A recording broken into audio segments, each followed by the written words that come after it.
Bonsoir tout le monde. Donc, c'est un plaisir d'être avec vous ce soir pour la modération de ce troisième webinaire qui fait partie d'une série de webinaires ramadanesques organisés par la société Euphelia. Alors, ce soir, nous avons le plaisir et l'honneur d'accueillir notre ami Dr Memoun Taleb, que je remercie chaleureusement pour sa présence parmi nous. Dr Memoun est un spécialiste en dentisterie digitale et en prothèse conjointe. Il est aussi passionné par la dentisterie numérique. Et aujourd'hui, il va nous parler d'un sujet intitulé Daily Digital Dentistry, Unlocking the Power of CAD/CAM. Alors, je suis certaine que cette session sera riche en apprentissage et en échange. Et je vous remercie encore une fois pour votre présence et votre confiance. Donc, cher ami, Dr Mamoun, je vous laisse la parole. Merci beaucoup, Esma, pour cette belle présentation. Merci d'abord pour l'invitation, d'avoir pensé à moi Je pour... vous entends. Pardon? Il y a un problème de son? Non, non, non, on vous entend très bien. D'accord. Ok. Je voulais juste vous remercier d'abord pour votre invitation. C'est vraiment un plaisir d'être parmi vous. Docteur Asma, que j'apprécie très particulièrement. Et voilà, sans pour autant, on continue directement. Alors, le sujet aujourd'hui, c'est Daily Digital Dentistry, donc comment utiliser le numérique dans notre dentisterie de tous les jours. Tout d'abord, j'adore commencer par une petite Mamoun, slide. est-ce que tu peux revoir le micro parce que là, on n'arrive pas à t'entendre très bien. D'accord. Et Ismaël, tu peux confirmer? Pas vraiment, j'arrive à vous entendre correctement de mon côté. D'accord.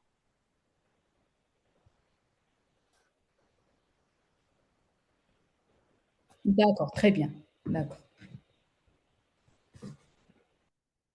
Alors, d'habitude, je commence toujours par cette slide parce que on a l'impression souvent que le digital, on va dire, c'est un peu futuriste, c'est l'avenir. On s'y intéresse comme si c'était pas quelque chose d'essentiel. C'est plutôt un avancement ou une progression du cabinet. Mais je commence par cette présentation parce que faut faire attention que le premier système CEREC, là, qui a été créé en 1985, ça fait quand même, ça date un peu, qui contenait le scanner, qui contenait la fraiseuse, qui contenait le logiciel de conception. Et il faut savoir que ce système était quand même assez populaire. Là, en 1985, c'était toujours en cours de développement. Mais il faut savoir que dès les années 90 et début des années 2000, c'était parfaitement un système qu'on retrouvait dans des cabinets, dans des pays plus évolués. Donc là, on est en train de plutôt rattraper un retard plutôt que d'aller justement vers une progression. C'est pas quelque chose de futuriste. C'est vraiment quelque chose de très normal dans d'autres pays. Et donc, on est en train de rattraper un manque. Je commence toujours par ces ressources-là parce que, comme vous savez, moi personnellement, je n'arrive plus à quitter mon téléphone. Et donc, autant suivre des pages, des chaînes qui sont très intéressantes dans ce sens-là. Et c'est une façon de rester connecté au digital, de suivre les dernières innovations sur son téléphone. Et comme vous connaissez, l'algorithme va vous proposer d'autres pages qui sont similaires et donc qui vont vous garder justement à la page. Donc, vous pouvez prendre un screenshot. Ça, ce sont mes pages préférées. Ce sont celles avec qui j'ai appris énormément. Donc, en parlant de dentisterie digitale, on va parler de ce workflow qui va bien sûr commencer par le scan pour ensuite passer par une phase de conception, donc un design. Et ensuite, on va devoir traduire cette conception en fabrication à travers les imprimantes 3D et les usineuses qu'on va détailler, bien sûr, chaque chose en son temps. D'abord, les scanners intraoraux, c'est une question que je reçois énormément dans mes messages, c'est quel scanner intraoral choisir. Et devant la multitude de scanners intraoraux qui existent sur le marché, il est très très difficile de faire un choix. Et regardez ça, ces petites photos qui vous montrent tout simplement cette multitude, cette diversité de scanners et on se perd finalement, surtout qu'il y a des scanners qui se ressemblent énormément. Des fois, c'est juste tout simplement le même scanner, mais un rebrand, ce qu'on appelle un white label. Donc, c'est un choix qui est très difficile. Donc, on va devoir comprendre d'abord son fonctionnement pour faire un choix sage. D'abord, donc l'empreinte optique ou le scanner intraoral, c'est un concept tout simple. C'est une caméra donc qui contient un projecteur qui va venir projeter cette lumière et un capteur qui va capturer les déformations de la lumière pour pouvoir comprendre ou bien matérialiser l'anatomie qui est en train de scanner, que ce soit une anatomie de la dent, la gencive, etc. Et donc finalement, quand on comprend ce concept-là, c'est finalement le scanner, c'est le logiciel qui est en train de résoudre un puzzle. D'accord? Donc, le puzzle, c'est tout simplement les images. Donc, chaque scanner a une fréquence d'images par seconde. Il va venir capturer ces images et les lier pour avoir un rendu 3D qui va être l'empreinte optique. Pourquoi je pense que c'est un essentiel? Et là, j'insiste sur le fait que vraiment pour les nouveaux dentistes, il faut vraiment se mettre au scanner intraoral. Il y a des scanners qui sont très abordables sur le marché et il faut vraiment y penser avec installation au même titre qu'un fauteuil dentaire, qu'un compresseur. Pour moi, je pense que le scanner intraoral, c'est devenu une nécessité. Pour les raisons suivantes, d'abord, le flux qui est très, très efficace. Donc, on passe du scan vers la conception très très facilement. Vous pouvez envoyer soit avec votre prothésiste, vous envoyez soit avec le logiciel dédié, donc chaque scanner a un logiciel qui est dédié, ou avec des moyens conventionnels, Gmail, WhatsApp, WeTransfer. Vous pouvez envoyer sur place alors que le patient est encore au fauteuil et faire valider votre scan par le prothésiste et peut lui aussi vous envoyer sa conception sur place et que vous allez visualiser sur votre téléphone avec des applications gratuites qui le permettent. Donc là, ça fluidifie énormément le flux de travail. Et en plus, vous avez des outils qui vous permettent vraiment de vous améliorer. Par exemple, vous avez des outils qui permettent de tracer sa propre limite cervicale. Donc, comme ça, il n'y a pas de confusion entre le dentiste et le prothésiste. Donc, le dentiste va tracer la limite cervicale pour garantir cette adaptation, vu que c'est lui qui l'a préparé. Donc, il connaît très bien sa limite cervicale. Vous avez des outils, donc là, par exemple, de mapping. Donc, c'est la couleur qui va être mappée sur le scan. En vert, ce sont les zones qui sont très très bien scannées, donc ils ne nécessitent pas un repassage. Par contre, en rouge, vous allez avoir des zones que vous avez mal scannées. Et là, c'est une révision. Et voilà, si vous avez ça par exemple sur une préparation, vous allez revenir et corriger ça sur le scan. Vous avez des outils, si vous voulez, par exemple, vous avez un bridge et vous voulez vérifier que vous n'avez pas de contre-dépouille, ben, vous avez des outils qui permettent de marquer les contre-dépouilles en bleu. Donc, avec ça, c'est tout simplement impossible de rater une empreinte. Donc, la documentation, l'organisation, bon, il n'y a pas photo comparé à l'empreinte conventionnelle avec des tiroirs remplis de modèles en plâtre. Je pense que ça, c'est tellement mieux, c'est bien organisé. Ça vous permet de revenir vers des scans anciens, de les utiliser. Par exemple, un patient, je ne sais pas, qui veut faire d'autres restaurations. Vous pouvez préparer une provisoire avant qu'il arrive, juste en cherchant son nom et faire la conception avant. La communication avec le patient, qui pour moi est l'un des très très grands avantages du scanner intraoral. Quand vous prenez une empreinte, c'est impossible d'expliquer sur un négatif un concept quel qu'il soit au patient. Par contre, quand vous avez des outils, juste le fait d'abord de pouvoir discuter sur l'écran, de montrer en 3 dimensions la bouche du patient, c'est déjà énorme. Mais en plus, quand vous avez des outils comme le Smile Design directement sur le logiciel, après avoir pris votre empreinte, vous pouvez faire un Smile Design si vous avez des photos extra-orales. Vous pouvez faire une simulation de traitement orthodontique. Vous pouvez même expliquer aux patients des concepts qui sont assez compliqués comme l'occlusion. Et vous avez des gens qui sont très innovants comme Medit, qui vont aller encore plus loin, qui vont vous proposer des outils de communication, justement. Même, vous pouvez vous en servir pour faire même des devis qui sont très, très évolués. Donc là, vous sélectionnez la dent et vous expliquez aux patients, là, vous avez déjà des presets, donc des réglages. Par exemple, les caries, vous pouvez écrire manuellement des informations supplémentaires aux patients, le coût estimé du traitement, la date, par exemple, c'est-à-dire qu'on va terminer ce traitement à cette date-là. Voilà. Et ça va vous générer un rapport à la fin avec vos screenshots. Je vais passer un petit peu. Voilà. À la fin, vous allez avoir vous pouvez même signer là, pour faire valider votre rapport. Là, vous avez un PDF contenant tous les screenshots, tous les détails que vous avez remplis, que vous allez imprimer pour le patient ou juste envoyer par WhatsApp. Donc ça, c'est des choses qui facilitent énormément cette communication entre patients et praticiens. Donc là, j'ai prévu une petite démonstration.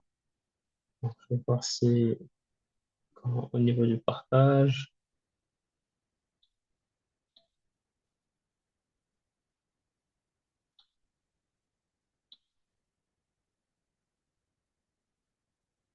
Voilà. Donc là, c'est avec un scanner qui est très très basique.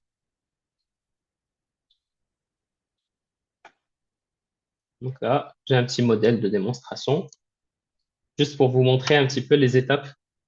Donc vous allez un scan au début, un scan du maxillaire.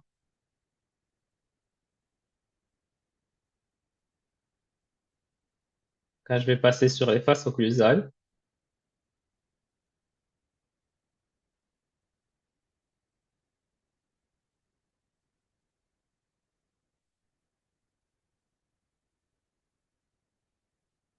Puis sur les faces palatines.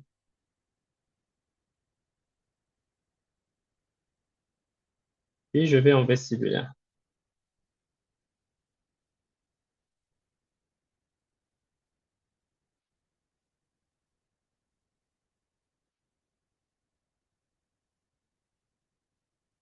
Là, normalement, je devrais éteindre la lumière. C'est à cause de la lumière ambiante. Normalement, il faut éteindre la lumière parce que sinon, vous perturbez le fonctionnement du scanner. Mais là, je vais faire vite juste pour vous montrer un petit peu les étapes.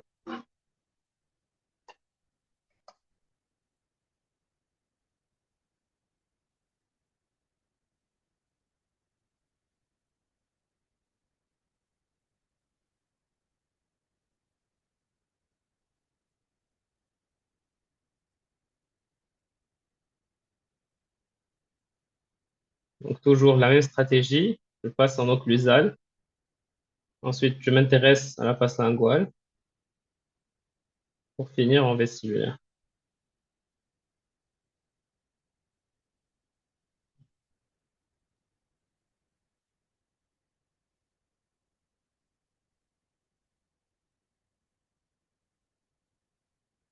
Là, j'ai des doublements, si vous avez remarqué. C'est comme je vous ai dit, c'est à cause de la lumière du softbox qui est venue perturber euh, le déroulement du scan. Ensuite, on va aller prendre l'occlusion. Donc, on met le patient en occlusion. On scanne un côté.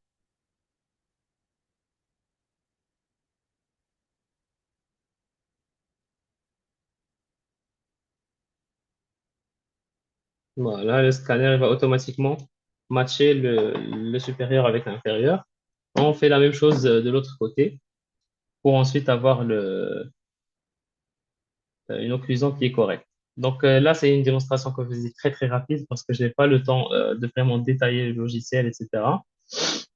Donc, je reviens à ma présentation.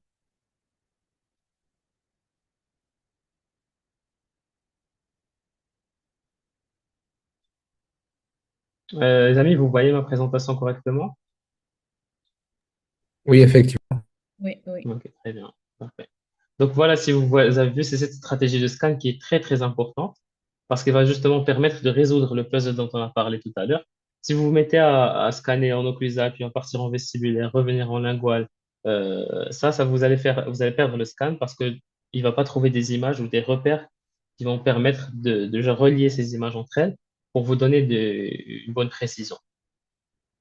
Et bien sûr, ça va changer selon le patient. Donc là, pour un patient denté, c'est très simple.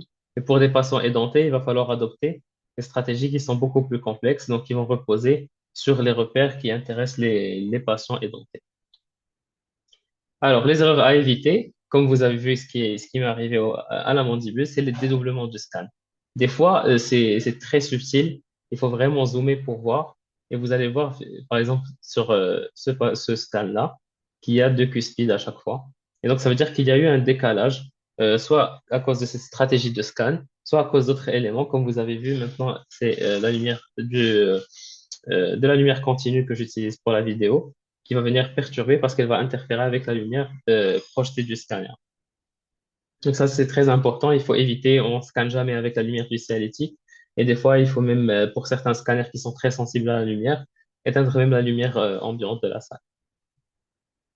Les limites floues. Donc des fois même, c'est une grosse erreur de scanner avec les couleurs activées parce qu'on a l'impression des fois qu'on voit la limite. Mais finalement, quand vous désactivez la couleur, et c'est ça qui vous donne la réalité de la qualité de votre scan, vous voyez qu'on ne voit pas les limites au même titre qu'avec les couleurs. Et donc là, c'est très très important à savoir que le scanner il est très gourmand en termes de rétraction.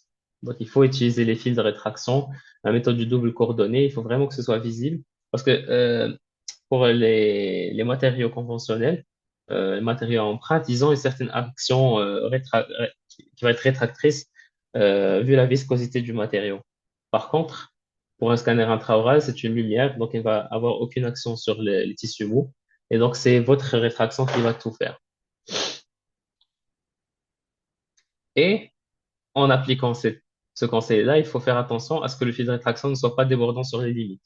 Des fois, on veut faire vite, des fois, c'est très compliqué par rapport à certains patients qui vont se plaindre de l'application du fil de rétraction. Des fois, vous n'avez pas le temps et vous arrivez, en voulant essayer de mettre le fil de rétraction, vous pouvez déborder sur la limite. Donc, c'est très, très important, tout simplement, de zoomer sur votre scan, de vérifier que le fil de rétraction ne déborde pas sur votre limite.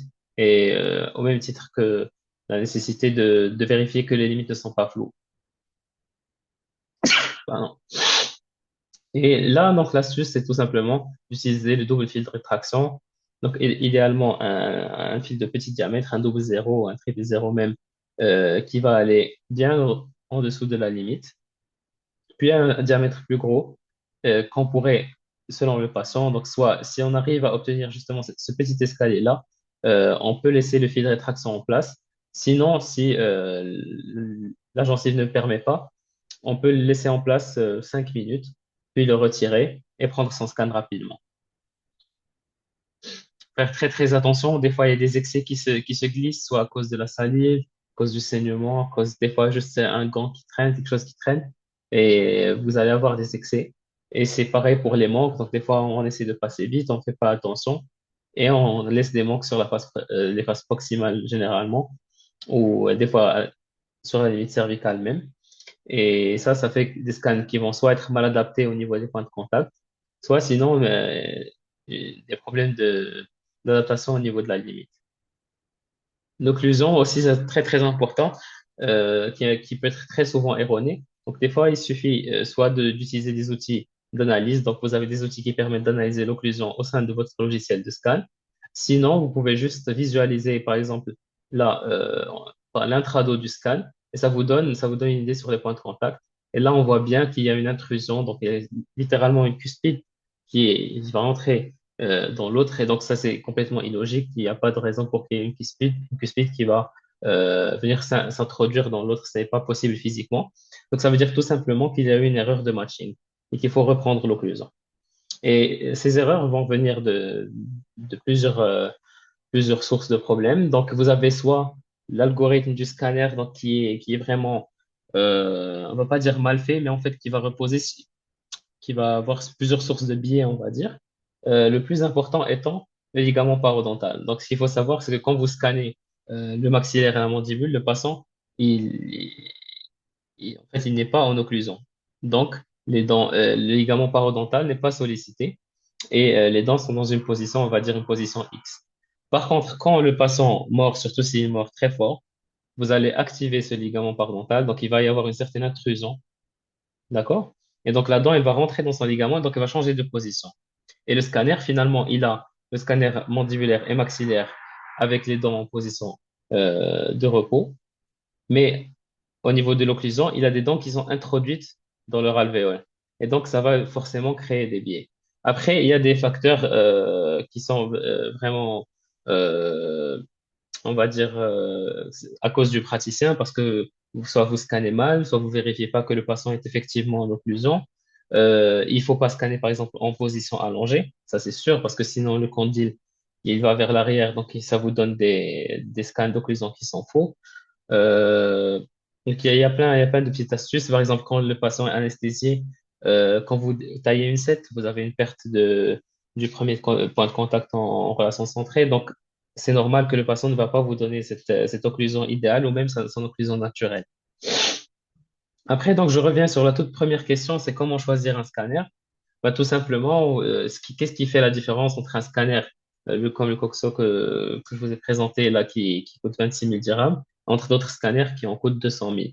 Donc, tout simplement, ça va être l'utilité. Pour moi, c'est ce qui va faire la différence, c'est votre budget et pourquoi vous allez l'utiliser. Si vous utilisez ce scanner pour des cas simples, pour des cas, on va dire, de couronne unitaire, de bridge trois éléments, vous pouvez vous contenter d'un scanner entrée de gamme si votre budget ne permet pas, ou d'un scanner moyenne gamme. Par contre, les scanners haut de gamme vont proposer euh, des fonctions très avancées comme la photogrammétrie, par exemple. Et donc, ils vont aussi vous offrir des expériences de scan qui sont beaucoup plus fluides, mais dont vous n'aurez peut-être pas besoin parce que vous ne scannez pas des patients édentés, vous n'avez pas des édentements de grande étendue ou des cas très complexes. Il faut aussi faire attention, donc il ne faut pas se limiter juste aux performances du scanner, il faut voir quel fournisseur qui le propose, les échos des gens qui l'ont acheté, parce que vous allez avoir des problèmes, ça c'est sûr, vous allez avoir des pannes, et il faut vous assurer que le fournisseur sera là pour vous accompagner le jour où va se produire. Next steps. Donc, après avoir acquis le scan intraoral, donc, quelles sont les autres méthodes d'acquisition que nous avons au cabinet? Donc, nous avons euh, le face scan. Donc, éventuellement, pour les gens qui font beaucoup de réhabilitation complexe, de réhabilitation totale, ça pourrait être intéressant de prendre un scanner facial. Donc, il y en a plusieurs types. Il y a des scanners de table, c'est-à-dire qui vont venir prendre en un seul shot et qui sont beaucoup plus précis que les scanners portables, finalement, qui vont travailler comme des scanners intraoraux, qui vont résoudre le même puzzle et donc donner les mêmes qui vont être des sources d'imprécision, si on veut. Pour les gens qui font encore plus de réhabilitation complexe, des cas d'élévation de DVO, de changement d'occlusion, peut-être des appareils qui vont venir capturer la dynamique mandibulaire, comme Mojo étant le plus connu. Sinon, pour des budgets plus limités, vous avez certaines fonctions là, comme l'enregistrement de la cinématique mandibulaire sur votre scanner intraoral. Donc là, ce que vous faites, c'est que vous positionnez votre scanner intraoral au niveau du plan d'occlusion. Vous demandez au patient de faire des mouvements. Par contre, les mouvements doivent être très brefs parce que le scanner, comme vous le savez, il a une field of view, comment dire, il a un champ de vision qui va être très limité. Donc, il ne pourra pas capturer des ouvertures excessives, mais il va venir capturer juste des petits mouvements. Et ce n'est pas bien sûr pas aussi précis que Mojo ou d'autres des arcs faciaux digitaux, etc. Et donc tout ça dans le but d'obtenir ce patient, cet avatar virtuel, donc un patient euh, au niveau de notre logiciel de conception, donc avec le visage, avec éventuellement un convim, on peut le matcher aussi pour des cas, si vous voulez, d'élongation coronaire ou même des cas ouais, vous avez plusieurs indications, on peut utiliser le convim et le matcher avec la conception pour faire des réhabilitations, pour faire des mock-ups. Et le futur, ce serait éventuellement aussi de pouvoir imprimer. Donc là, pour l'instant, ce sont des imprimantes qui coûtent très, très cher. Mais là, ce serait d'avoir le patient au niveau du laboratoire, donc avec des couleurs et avec un modèle précis. Ouais.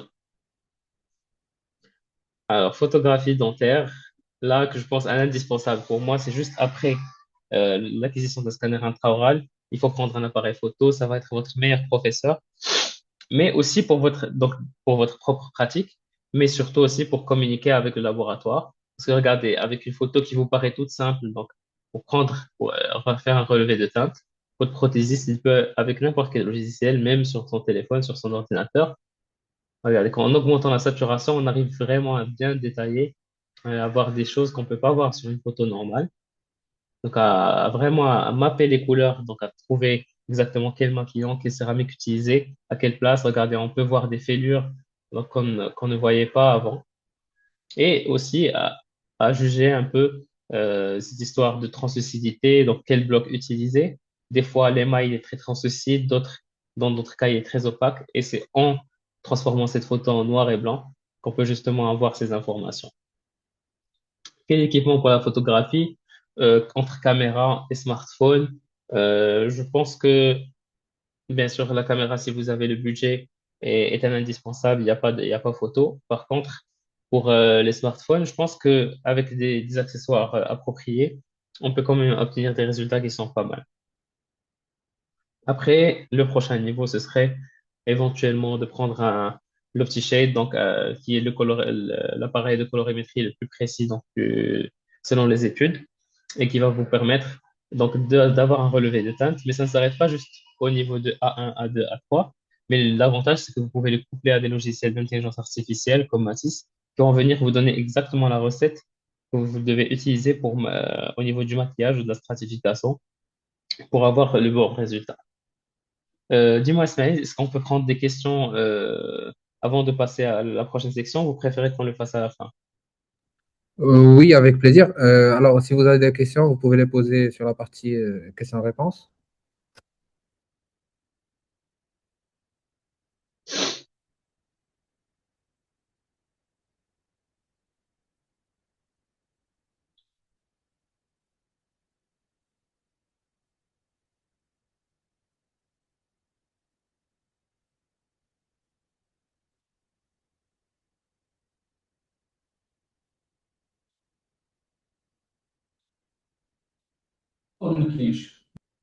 Maintenant, je suppose qu'il y a pas de questions pour l'instant. Euh, Voilà. là, là, il y a une petite question. Donc, un scanner intraoral moyenne gamme. Il y a pas vraiment pas mal de choix. Finalement, moi j'ai le Mediti 600 que je considère comme moyenne gamme et qui va venir, qui va avoir toutes ces applications, qui va couvrir tous vos besoins. Donc, le moyenne gamme, même Edit, il y a les Shining, il y a pas mal de scanners. C'est, comme je vous ai dit, il faut prendre en considération plusieurs facteurs. Et ouais, c'est très difficile devant la multitude de scanners sur le marché de donner vraiment une référence précise.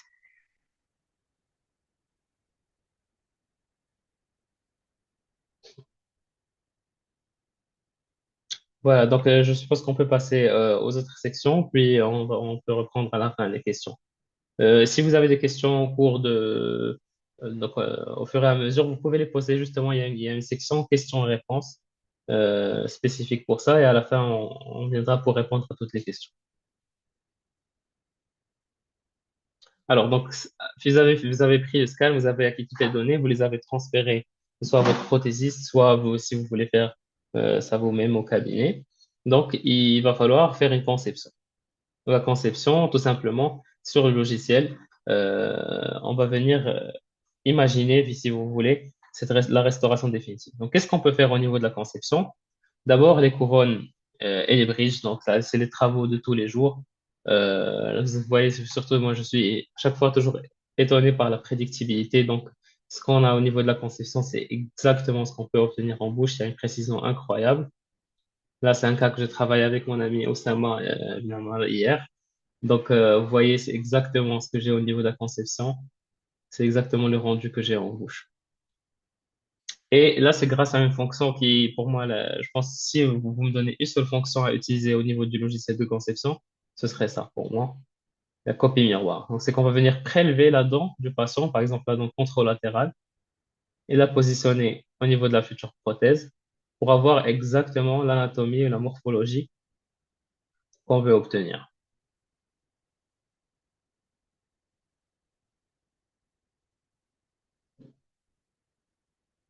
Là, après, d'autres utilisations un peu moins connues, donc, au niveau de la prothèse amovible, par exemple, vous avez cette patiente qui se présente avec cette prothèse amovible-là. Donc, vous voyez très bien que les formes, la teinte, bon, rien ne va.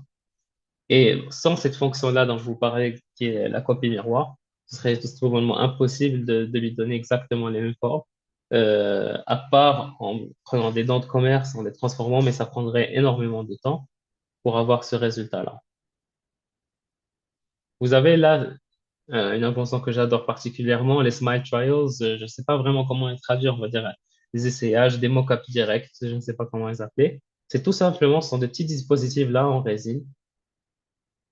Donc, vous pouvez prendre un scan dès la première séance pour le patient et lui imprimer ce Smile Trial. Ça vous permet d'abord à vous de vous projeter au niveau du cas, de bien planifier votre cas, de savoir ce qui est faisable, ce qui ne l'est pas. Des fois, ça, vous décidez finalement à faire de l'orthodontie, de passer par une phase orthodontique avant de faire vos restaurations. Ou des fois, vous vous dites, OK, c'est parfaitement faisable. Donc, c'est ces petits dispositifs en résine qu'on va venir imprimer, qui se positionnent directement en bouche chez le patient. Donc, comme je vous ai dit, dès la première séance, vous pouvez faire ça. Regardez, c'est très, très simple. Ça se retire en 5 secondes. Et même psychiquement pour le patient, si vous voulez, ça lui donne l'idée que finalement, c'est pas si difficile qu'il le croit. Voilà. Et c'est surtout là, je vous montre un petit cas qu'on a travaillé grâce à ce Smile Trials. Donc, d'abord par une étape de Smile Design. Donc, comme je vous ai dit, on va venir planifier notre traitement, de voir ce qui est faisable, ce qui n'est pas, et d'imprimer ce Smile Trial en bouche. Donc, ça, c'est dès la première séance. Donc, il n'y a pas encore de traitement parodontal. Ça motive énormément le patient. Puis, on va venir transformer ce Smile Trial en provisoire pour ensuite planifier le projet prothétique sur Exocad. Donc là, vous voyez, au niveau des quatre antérieurs, j'ai réalisé des chapes et le reste étant monolithique. Donc ça, c'est uniquement des facettes qui sont pas très, très épaisses. Donc, même si le cas, on dirait que ça a été un travail monstrueux, mais finalement, les caries étaient assez superficielles. Donc là, au niveau des couronnes monolithiques, vous voyez qu'on fait un travail au niveau de la texture, donc pour avoir justement cet aspect réaliste, même si c'est des facettes qui sont monolithiques. Et vous avez les chapes. Donc ça, c'est des chapes avec un cutback minimal. Donc on va juste stratifier de l'émail par-dessus. Et je vais prendre ce Smile Trial, donc que j'ai imprimé cette fois en résine pour modèle. Je vais prendre tous les repères sur ma clé en silicone pour pouvoir stratifier la céramique. Et voilà, donc le résultat, finalement, il va être conforme à ce que ce Smile Trial a promis aux patients. Voilà. Après, sortant un petit peu de la prothèse conjointe, la chirurgie orale peut également bénéficier des avantages du numérique. Donc, vous voyez là les guides chirurgicaux que vous connaissez déjà, donc je ne vais pas m'attarder là-dessus. Par contre, il y a des utilisations qu'on connaît un peu moins, peut-être le guide de gingivectomie et là même le guide d'élongation coronaire. Pourquoi? Parce que vous avez des fenêtres là à l'intérieur que vous voyez qui vont permettre de faire la gingivectomie. Vous pouvez aussi planifier, donc c'est cette limite externe de la gouttière qui va venir vous guider pendant l'ostéotomie. Donc, les limites, vous pouvez les programmer à 2-3 mm de la fenêtre pour justement vous donner cette distance, donc cet espace biologique entre l'os et la gencive.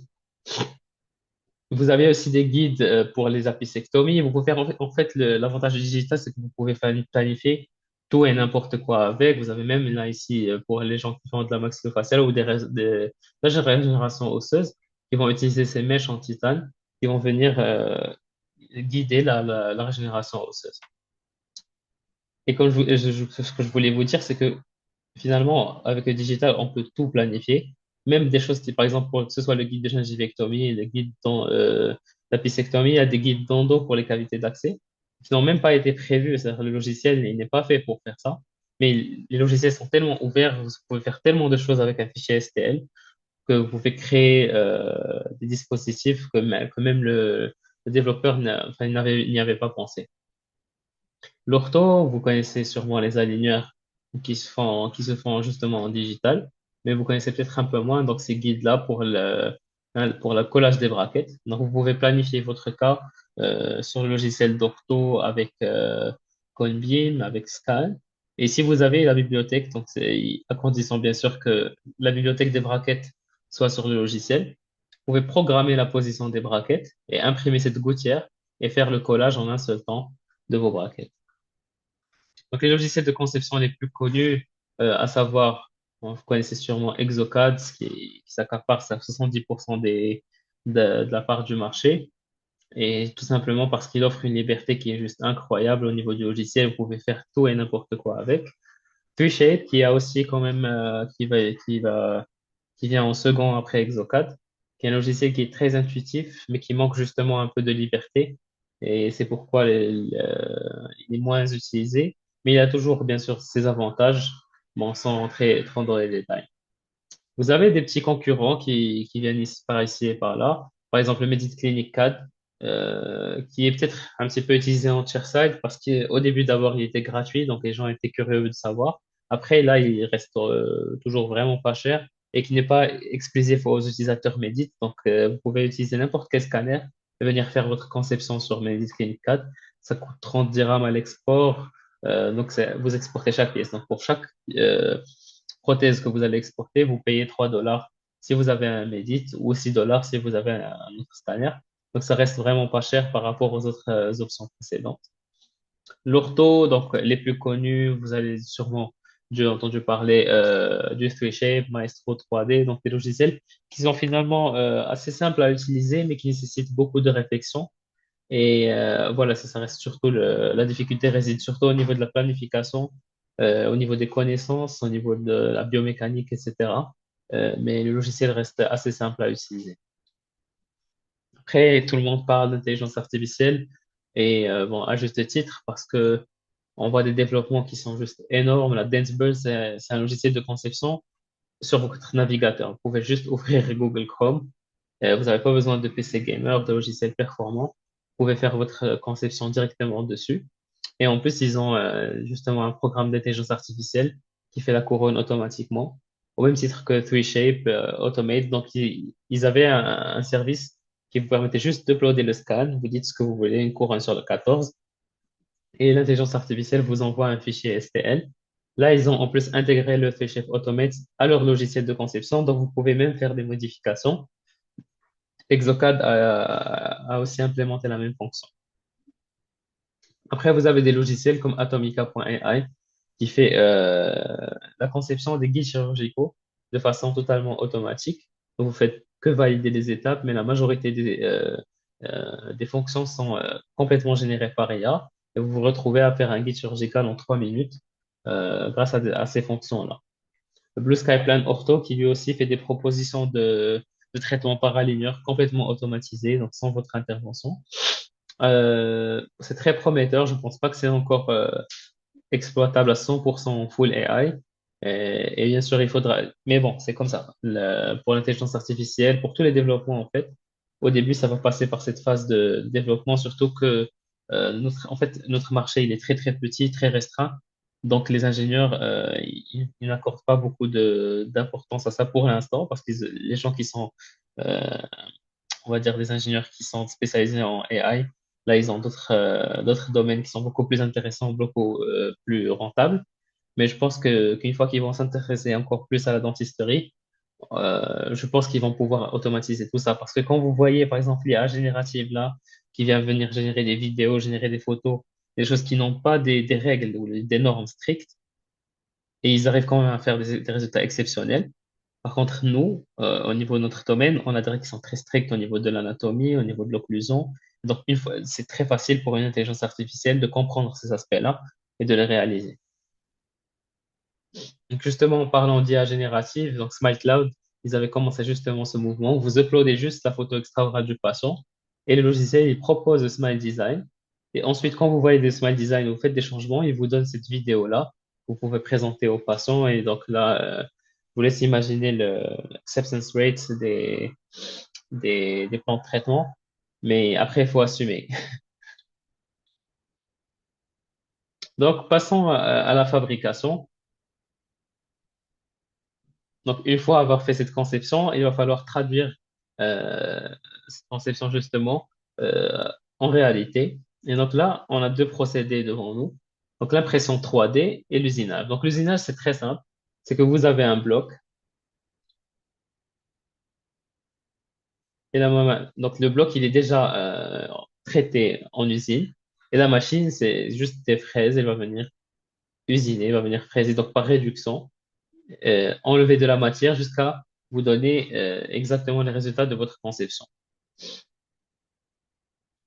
Pour l'impression 3D, c'est une autre histoire. C'est tout simplement le contraire. Donc, c'est un bac qui va être rempli de résine. Vous avez un projecteur, donc il va émettre une lumière. Donc, comme une lampe photopolymérisée, quand vous faites votre composite, vous faites couche par couche. Vous faites une couche, vous polymérisez, c'est la même chose. Donc, le projecteur, il va polymériser la première couche. Le plateau, il va se déplacer. La deuxième couche, et ainsi de suite. Donc, il va juste diviser le fichier de conception en plusieurs couches et il va les polymériser une à une jusqu'à obtenir euh, la pièce prothétique que vous avez fabriquée. Donc, vous avez une multitude de résines qu'on va voir par la suite. Donc, pour plusieurs applications, il y a des résines même pour par exemple pour les stellites, pour les châtres, que vous allez transformer en métal par le processus de coulée, des résines pour les guides chirurgicaux, pour les gouttières, pour les provisoires, etc. Donc, vous êtes devant deux choix, donc soit prendre des imprimantes qui sont non spécialisées. Donc, ce qu'il faut savoir, c'est que les imprimantes 3D sont utilisées dans d'autres domaines, dans l'ingénierie ou même juste à titre de hobby pour des gens qui impriment des figurines, des décorations avec. Et donc, ce sont des imprimantes qui sont généralistes. Et vous avez des imprimantes qui sont spécialisées, comme dans ce cas, la Zygar, qui est faite justement pour des utilisations qui sont très, très précises, pour la dentisterie, l'ingénierie, la bijouterie. Et donc, le flux est beaucoup plus optimisé, beaucoup plus simple, et à travers plusieurs technologies que je ne vais pas détailler par souci de temps. Donc, les imprimantes non spécialisées, le principal avantage, c'est bien sûr qu'elles sont très, très abordables. Vous avez des imprimantes à 3000, 4000 dirhams, qui proposent une précision qu'on va dire acceptable pour les provisoires, pour des modèles d'études. Et donc, c'est finalement, c'est votre premier pas dans le digital.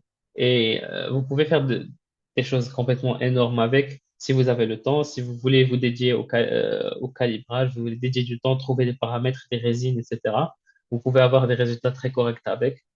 Parmi ces inconvénients, c'est que vous n'allez pas avoir ce flux qui va être validé pour assurer une biocompatibilité. Ah, je ne dis pas forcément que tout ce qui sort de ces machines n'est pas biocompatible, mais c'est juste que le flux n'est pas validé, donc on ne sait pas, on ne peut pas assurer la biocompatibilité de la résine.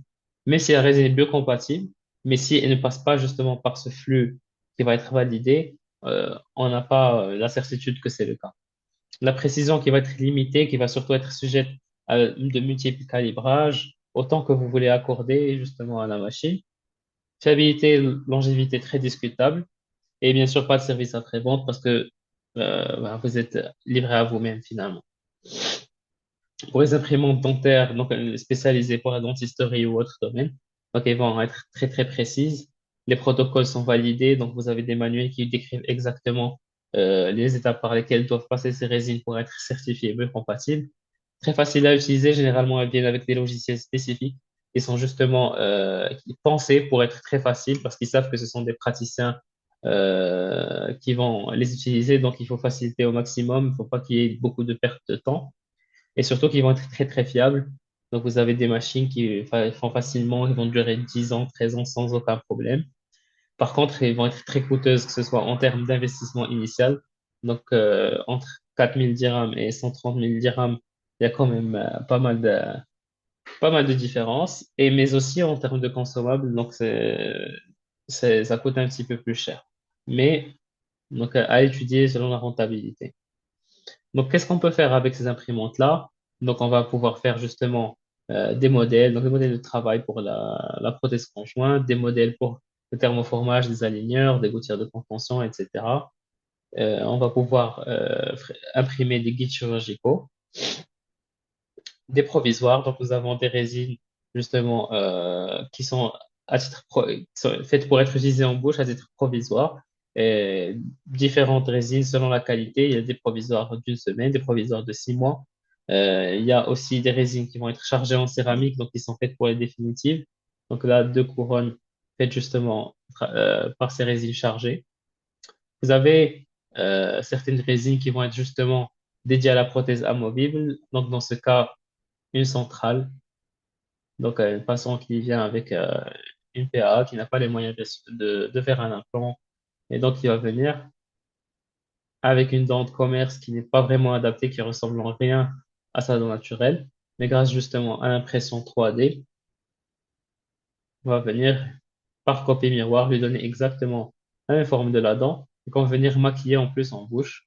Après, pour les gouttières, ça aussi c'est un monde, vous avez une multitude de résines avec différentes propriétés mécaniques selon l'usage. Pour les gouttières, généralement les gouttières de Puxis, gouttières de nuit, des compressions, etc. Peut-être pas de contention. Là, même dernièrement, vous avez des gouttières pour aligneur, donc impression directe, pas par thermoformage. Donc, vous imprimez l'aligneur directement au lieu d'imprimer un modèle de thermofermé par-dessus. Donc, ce sont des résines qui sont en cours de test, on va dire. Sont validés, certaines sont validées, d'autres pas encore. Sinon, donc là, j'ai préparé une petite vidéo pour que vous puissiez voir les différentes étapes pour l'impression 3D.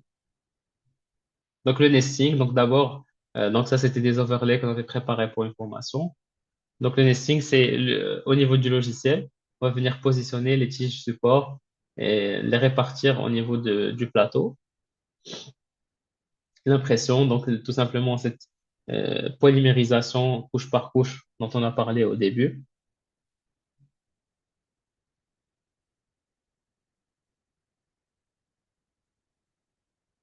Voilà, donc le résultat, ça, c'est plusieurs overlays. On va venir enlever avec cet outil-là métallique et qu'il va falloir rincer avec de l'alcool. Donc, il y a de l'alcool isopropylique qui va être dédié à ces résines-là. On enlève les tiges, puis avec la Aziga Cure ici, on va faire un post-traitement, donc une polymérisation finale, parce que après la polymérisation qui est au niveau de l'imprimante, elle n'est pas encore, elles sont encore, attendez, je vous montre.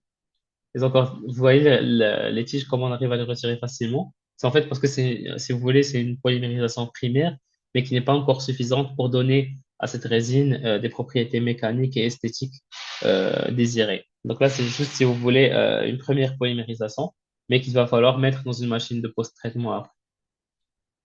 Donc là aussi, pour les machines de post-traitement, c'est toute une histoire. Vous avez des machines pas chères qui sont finalement juste une lumière euh, de longueur d'onde selon le fabricant, généralement 385, 405 nanomètres. Mais sinon, vous avez des machines qui sont beaucoup plus évoluées, qui vont venir justement, comme vous voyez ici, on a un programme vacuum. Donc, ils vont venir polymériser sous vide pour justement éliminer la couche d'inhibition.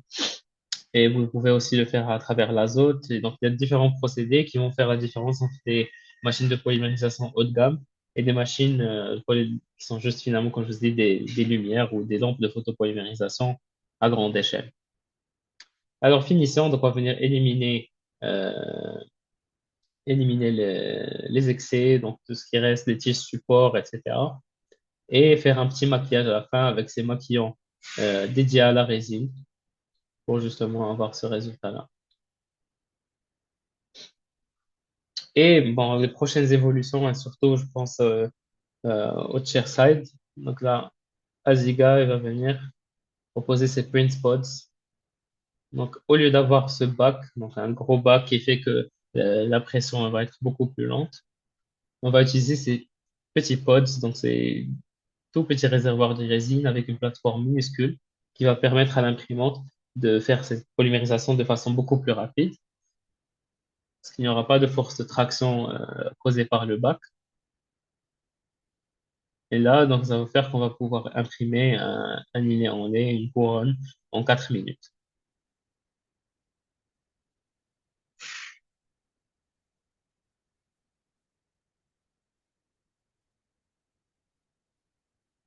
Voilà. Donc, ça, c'est pour l'impression 3D. Pour l'usinage, donc, on va faire la différence entre deux types d'usinage. Donc, il y a un type d'usinage humide et à sec. Et la différence est tout simplement d'abord les matériaux. Donc, il y a des matériaux comme par exemple le zircon qui va venir se fraiser à sec, pas en humide. Donc, tout simplement avec ou sans irrigation. Et des matériaux qui nécessitent une irrigation comme les céramiques ou le titane pour les piliers personnalisés. Généralement, au cabinet, vous allez voir ces petites fraiseuses-là, donc trois quatre axes humides, et qui sont adaptés justement à cette notion de same day dentistry, donc de pouvoir faire des couronnes en 30 minutes, 40 minutes, 1 heure. Euh, donc, par contre, là, cette notion de trois quatre axes, c'est un petit peu compliqué à détailler en peu de temps, mais c'est juste tout simplement un degré de liberté moindre qui fait qu'on va pouvoir fraiser uniquement des restaurations de petite étendue, donc un à 3 éléments, et qui va la précision qui va être moindre par rapport à d'autres machines qui vont contenir 5 axes, qui vont être beaucoup plus volumineuses, qui ont des degrés de liberté beaucoup plus importants et qui vont être dédiés par exemple à la zircone, à la PMMA. Et je pense que vous dites sûrement pourquoi est-ce qu'il y a des machines uniquement qui fonctionnent par irrigation, d'autres non. Ce serait pas plus simple juste de faire une machine, 5 axes, une grande machine qui fait les deux, qui active et désactive l'eau. C'est aussi simple que ça. Oui, ça existe, ce sont des machines justement hybrides, mais qui sont beaucoup plus coûteuses, qui nécessitent un petit peu plus de maintenance, surtout quand on veut switcher entre euh, entre l'usinage à sec et l'usinage humide. Et donc, finalement, après avoir utilisé cette fraiseuse, on va nécessiter un post-traitement aussi, au même titre que l'impression 3D. Donc, pour la zircone, ça ce qu'on appelle un frittage. Donc, finalement, la zircone, pourquoi on la fraise à sec? Parce qu'en fait, il faut savoir que la zircone, elle vient dans un état pré-frité. Donc, si vous avez remarqué, elle est un peu, le bloc, ou plutôt la restauration est plus grande, elle a l'air plus grande, parce qu'elle est justement plus volumineuse de 30%, selon les blocs, bien sûr, mais aux alentours de 30%. Donc, c'est une zircone qui va être vraiment, qui va avoir la même consistance que de la craie, donc qui va être très fragile justement pour permettre un usinage qui est facile. Parce que vous imaginez que une usineuse qui usine de la zircone déjà fritée, c'est super dur. Donc, c'est un état pré-frité, comme je vous ai dit, qui a la même consistance que de la craie. C'est très, très facile pour une fraiseuse de pénétrer à travers, euh, mais qui va passer ensuite par un long traitement qu'on appelle le fritage. Donc, c'est un four qui va venir friter cette zircone en 9 heures, 11 heures, selon les programmes de cuisson, pour après, elle va se rétracter et retrouver ses propriétés esthétiques et mécaniques. Pour la disilicate de lithium, c'est un peu plus simple. C'est tout simplement, elle vient dans un état pré-cristallisé, on va dire. Là, c'est cet aspect mauve bien connu de la disilicate. Mais juste après avoir coupé la tige, on la passe au four et on retrouve ses propriétés mécaniques. On peut finir avec un glaçage et un maquillage.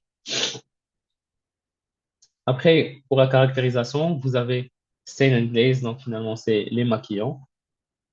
Donc, ce sont des maquillants juste de surface, les maquillants externes, ou vous pouvez finir avec la position de céramique pour les cas qui sont plus, on va dire, plus exigeants en propriété esthétique.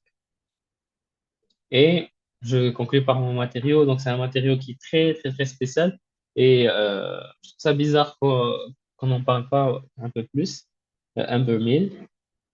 Donc là, c'est une disilicate. Au même titre que enfin, c'est nanodissilicate, donc c'est une formule un petit peu différente du disilicate qu'on connaît, le disilicate de lithium classique, donc plus connu sous le nom de IMAX. Alors là, le principal génie de cette nanodissilicate, c'est que regardez déjà le rendu au niveau de l'opalescence, la translucidité. Regardez cet aspect orange au niveau du bord libre, cet aspect bleuté. Donc, selon la réflexion qui va réfléchir la lumière très, très différemment. Là, c'est pas encore, il n'y a pas de scène glaze, il n'y a rien du tout. C'est juste après la cristallisation. Regardez, là, c'est avec une photo avec les flashs qui viennent par derrière. Regardez que cette couleur orange. C'est un petit peu comme le coucher de soleil qui va être orange à une certaine, donner un ciel orange au niveau d'une certaine réflexion de la lumière. Mais quand les flashs viennent prendre une photo de façon antérieure, vous avez une réflexion bleue. Regardez la différence entre les flashs pas derrière et devant. Et là, il faut savoir que c'est une propriété, la l'opalescence, c'est une propriété de l'émail. Et donc, que cette céramique arrive à mimer parfaitement. Mais aussi, donc, le génie de Haas qui a développé ce bloc-là, c'est aussi d'avoir un seul bloc qui donne différentes translucidités. Regardez là le HT+, qui est complètement transparent, on voit la ligne noire derrière. Par contre, le MO est complètement opaque, qui cache par exemple un îlet corps, un moignon décoloré, etc. Donc, dans la disilicate classique en IMAX, par exemple, si vous prenez par exemple un bloc A1, si vous voulez un bloc translucide, il faut acheter le HT séparément, il faut acheter un bloc MT ou LT séparément et un bloc MO. Par contre, là, avec un seul et même bloc, vous pouvez obtenir ces différentes translucidités selon le programme de cuisson que vous faites au four. Donc ça, c'est vraiment un truc de génie. Et surtout aussi, une utilisation moins connue, ce serait éventuellement, par exemple, des fois, vous doutez, vous ne savez pas, si, par exemple, pour ce patient, ce serait intéressant de faire des facettes qui sont très translucides ou un peu moins, et on hésite. Donc, avec la disilicate traditionnelle, si on veut faire justement cet essayage entre différentes translucidités, il va falloir fraiser différents blocs. Donc, c'est le même cas, vous allez le fraiser en HT ou le fraiser en MT, etc. Par contre, là, avec Umberme, ce que je peux faire, c'est que je peux le cuire. Donc, faire un programme de cuisson HT+, donc il va être très translucide. Faire un essayage en bouche. Si, par exemple, je trouve que c'est trop translucide, que c'est pas le résultat que je voulais, je peux le remettre au four et il va garder exactement, il va garder, si même si vous avez fait du maquillage, il va pas être changé. Par contre, la translucidité de la facette, elle va changer. Et ça, je trouve que c'est un truc qui est complètement génial, qui offre énormément de liberté. Vous voyez, l'adaptation est juste incroyable parce que le bloc, en fait, il a des propriétés mécaniques différentes avant la cuisson et après la cuisson. Ce qui fait qu'au niveau de l'usinage, c'est un bloc qui est très, très, très, très simple à usiner. Très facile, très tendre, pour préserver la machine, justement, et pour avoir cette stabilité de la limite cervicale. Ensuite, là, je vous parle aussi d'un facteur qui est très important, surtout au cabinet, qui est tout simplement le stockage et le coût. Parce que finalement, si vous voulez faire votre stock au cabinet, vous devez prendre différentes teintes et différentes translucidités. Par contre, là, vous pouvez prendre juste les teintes, donc une quantité par teinte, et en faire différents travaux que vous voulez, donc différentes translucidités. Donc finalement, si vous voulez, pour une teinte, j'aurais besoin de trois ou quatre paquets, ce que je peux faire en un seul paquet avec le Amber Mill. Voilà, donc un cas que j'ai travaillé avec mon ami Yahya, qui je pense est parmi nous, en disilicate de lithium, donc avec le Amber Mill justement. Donc, patiente qui nécessitait une facette due à multiples composites. Là, finalement, après avoir émis le composite, le moignon était tout à fait correct. Donc, on a utilisé un bermillon acheté. Regardez comment le pinceau, on peut le voir parfaitement par translucidité. Et voilà, ça donne ce résultat-là. Et l'évolution ce bloc de disilicate de lithium, c'est qu'ils ont aussi créé des disques. Donc, pour les machines hybrides dont on a parlé tout à l'heure. Et là, c'est très, très avantageux en termes de rentabilité, parce que au lieu d'acheter des blocs séparément, vous allez acheter un disque et pouvoir en sortir un nombre plus grand d'éléments. Et voilà, je pense que ça peut être aussi intéressant au niveau de la précision. Par contre, ils sont assez difficiles à usiner. Il y a très, très peu de gens très peu de fabricants d'usineuses qui sont arrivés à vraiment trouver des stratégies parce que c'est très compliqué à usiner. Moi, j'ai essayé au niveau de notre machine hybride, donc je suis arrivé à des résultats mitigés. On est toujours en train de tester. Et comme je vous ai dit, il y a très très peu de gens mondialement qui ont essayé ce protocole-là parce qu'il est justement un petit peu difficile, mais je pense qu'il est très très prometteur. Après, vous avez aussi, donc je vais conclure avec le Humber Mill Direct. Donc là, comme vous avez vu au niveau des matériaux classiques, c'est qu'il fallait les traiter, il faut les mettre au four, et donc ça prend du temps. Pour les restaurations, si vous voulez faire de la disilicate, par exemple, surtout au niveau des molaires et des prémolaires, au fauteuil, donc qui ne vont pas nécessiter de maquillage, vous allez faire juste un polissage mécanique, par exemple, le patient il est pressé, il veut sa couronne en 20 minutes. Donc, Ambermill Direct, c'est un bloc donc, qui est justement la même molécule que Ambermill, mais qui est déjà frité en usine. C'est-à-dire que quand vous le mettez dans la machine, vous n'avez pas besoin de post-traitement après. Donc, il va venir fraiser votre molaire, votre prémolaire, et il y a un dégradé qui va être inclus dans le bloc, et vous la mettez en bouche directement. Ça vous donne des résultats acceptables, comme je vous ai dit, pour les postérieurs, surtout quand les patients sont pressés et qu'ils veulent des molaires en 20 minutes, 30 minutes, sans trop d'exigences esthétiques, ça passe parfaitement. Voilà, merci beaucoup pour votre attention et j'attends vos questions au niveau des Q&A. Voilà, si vous avez d'autres questions ou quoi que ce soit après, n'hésitez pas à me contacter sur Instagram ou autre. Il n'y a pas de souci. Donc voilà, je vais lire vos questions. Merci beaucoup, docteur Mamoun, pour cette présentation. Les amis qui sont là avec nous, je vous invite à envoyer vos questions si vous en avez.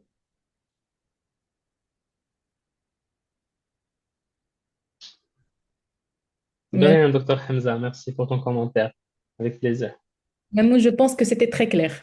Du coup, ils ont tout compris. J'espère, sinon c'est pas clair du tout. Non, non, non, c'est très bien.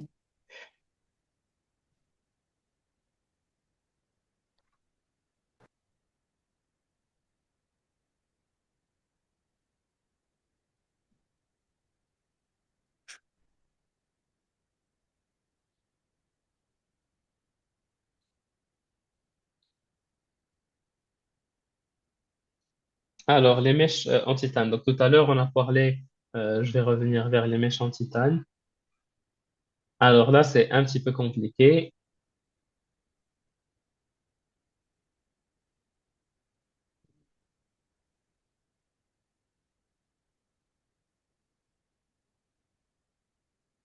Voilà.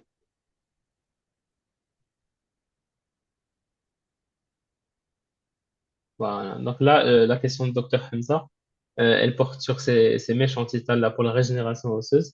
Donc, ces mèches-là, elles vont être obtenues grâce à l'impression 3D. Donc, il y a des machines qui font l'impression 3D du métal, titane, cobalt, chrome, etc. Le truc, c'est que c'est un petit peu compliqué au niveau de la régulation parce que il faut s'assurer que c'est biocompatible. Et donc, honnêtement, moi, j'ai jamais eu recours bien sûr, à celle-là parce que je ne fais déjà pas de régénération osseuse aussi complexe. Mais j'ai cherché un petit peu au niveau de ce sujet-là et c'est surtout, je pense que c'est pas très compliqué à faire. Mais au niveau de la régulation, il faut que le laboratoire soit parfaitement certifié parce que ce sont des dispositifs un petit peu compliqués qui doivent être biocompatibles, certifiés. Donc, tout le laboratoire doit être certifié.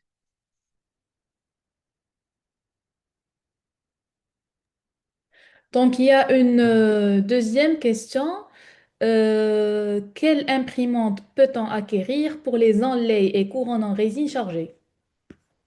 Alors, pour les imprimantes, donc, comme je vous ai dit, il y a les imprimantes spécialisées. Moi, je pense que l'indiscutable, c'est la Asiga parce qu'elle est ouverte à toutes les résines du marché. Vous pouvez mettre n'importe quelle résine, ça marche dessus. Après, vous pouvez aussi, comme je vous ai dit, si vous êtes prêt à vraiment à mettre du temps, à investir votre temps dans les calibrages, dans les tests, etc., vous pouvez prendre n'importe quelle imprimante et faire marcher n'importe quelle résine, mais ça va prendre beaucoup de temps pour faire les tests, etc. Mais donc, si, ça dépend si vous voulez du plug and play ou si vous voulez vraiment investir votre temps. Ok, il y a une deuxième question. J'aimerais connaître votre avis personnel sur les résines pour couronne imprimée pseudo-définitive. Donc finalement, la réponse est dans la question, Mhm. pseudo. Mais finalement, je pense que c'est des matériaux qui sont très intéressants et sont jugés définitifs parce que justement, la certification, elle prend pas en compte certains paramètres comme la résistance à l'abrasion. Donc, elles sont jugées définitives parce qu'elles restent parce qu'elles restent biocompatibles et elles passent les tests de biocompatibilité finalement. Mais est-ce que la résistance à l'abrasion est, on va dire, satisfaisante? Ça dépend de beaucoup de choses. Ça dépend du matériau en soi, ça dépend du post-traitement. Donc, avant de juger ce matériau, il faut vraiment l'étudier euh, mais bon, selon les recherches que j'ai lues, donc evidence-based, comme je vous ai dit, il y a toujours ce problème de coloration, de résistance à l'abrasion, à savoir si le problème vient justement des méthodologies utilisées au niveau de ces recherches ou si c'est vraiment le matériau qui est sensible à la coloration et à l'abrasion. Oui, donc je pense que ce sont toutes les questions qu'on a eues. Normalement, il y a maintenant les couronnes imprimées ou bien les overlays en lait sont appelés long-term temporaries. Vu que tout le monde est encore en phase d'essai, tout le monde est encore en train d'essayer d'avoir un recul clinique.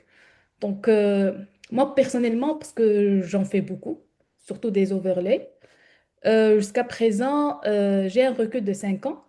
Je travaille surtout avec Sarenco. Jusqu'à présent, j'ai des bons reculs. Jusqu'à présent. Je l'utilise surtout au niveau des 6 et 7, pas vraiment au niveau des 4, tout ce qui est antérieur. J'essaye d'aller vers le Emax. Pour ce qui est postérieur, jusqu'à présent, pour moi, ça fait 5 ans que je travaille avec. Je reçois toujours les patients pour les contrôles.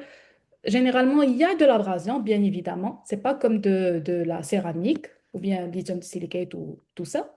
Mais rapport qualité-prix, c'est très bien. Ouais, moi, j'ai le même avis. Franchement, comme tu as dit, rapport qualité-prix, mais aussi des fois, on se demande, là, c'est un sujet moi, que j'arrive pas à trancher. C'est un matériau qui s'abrase, forcément, c'est peut-être un matériau qui absorbe les chocs.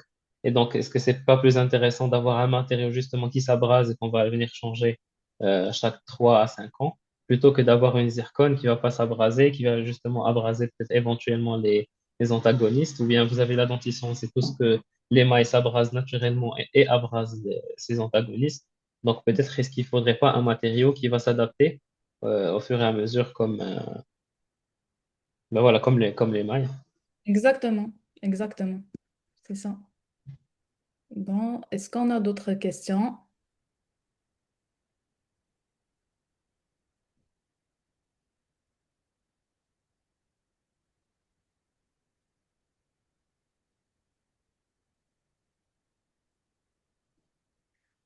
Alors, je pense qu'il y a plus de questions. Alors, je pense qu'on va arriver à la fin de ce webinaire.